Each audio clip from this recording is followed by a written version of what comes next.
petite bulle d'ailleurs de tout ça. Parce que je vous disais l'autre jour que le jeune aimait l'herbe verte, ça c'est clair. Il aime aussi la bulle, voire les bulles. Et donc, ici à Blois, on a quand même une chance, c'est qu'il y a un festival de bande dessinée qui s'appelle BD Boom, qui est un festival fabuleux, quand on aime la bande dessinée à tous les âges. Je suis sûr que Jean-Pierre, il aime bien. On lui posera la question tout à l'heure.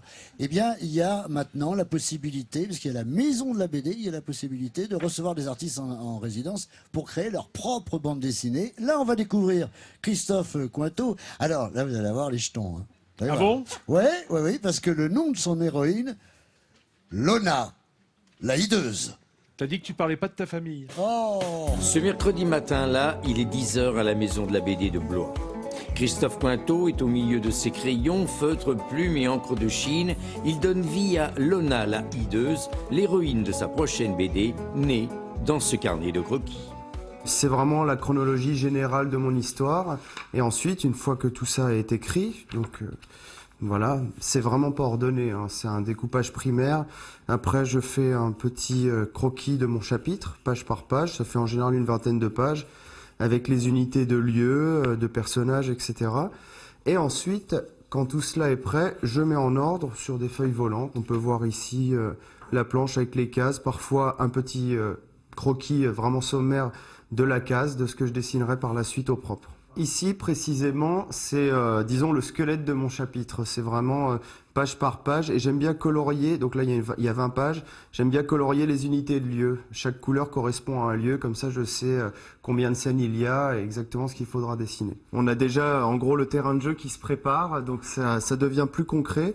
Une fois que les cases sont bien tracées, moi, je peux être plus efficace dans mon cadrage ensuite. Et honnêtement, il n'y a pas de formule magique. Simplement, moi, je me joue le dessin animé dans ma tête en quelque sorte et je vois quels sont les moments forts et les moments plus calmes. Donc les moments forts, ça va être une grosse case et par la suite, les autres cases vont venir se greffer autour en installant des temps un petit peu plus calmes. Globalement, le texte est vraiment couché sur le papier déjà à l'avance.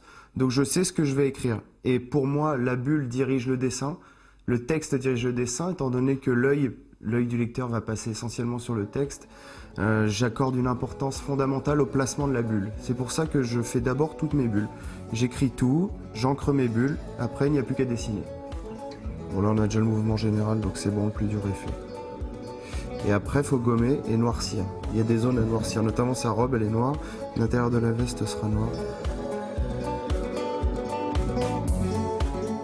Le noircissage c'est important, c'est ce qui permet, comme moi je travaille en noir et blanc, c'est ce qui permet de différencier les masses et de donner plus d'impact à l'image. Donc il faut trouver le bon équilibre entre le noir et le blanc, sinon ce serait tout plat.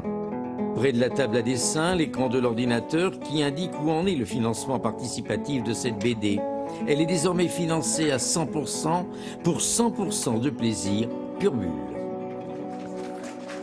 Voilà, elle est pas si douce que ça, la jeune femme. On va demander à Jean-Pierre Coff, parce que la cuisine en bande dessinée, ça existe, la preuve. Oui, bien sûr, ça existe. Moi, j'ai fait 4 livres pour des enfants avec des bandes dessinées pour expliquer à la fois les produits, et montrer les recettes dans le détail, mais surtout raconter l'histoire des produits. Car je pense que vous serez d'accord avec moi, il faut avoir une certaine connaissance des produits pour bien les cuisiner. Et l'histoire des produits est quand même un roman policier pratiquement sur tous les produits. Et c'est ça qu'il faut apprendre aux enfants.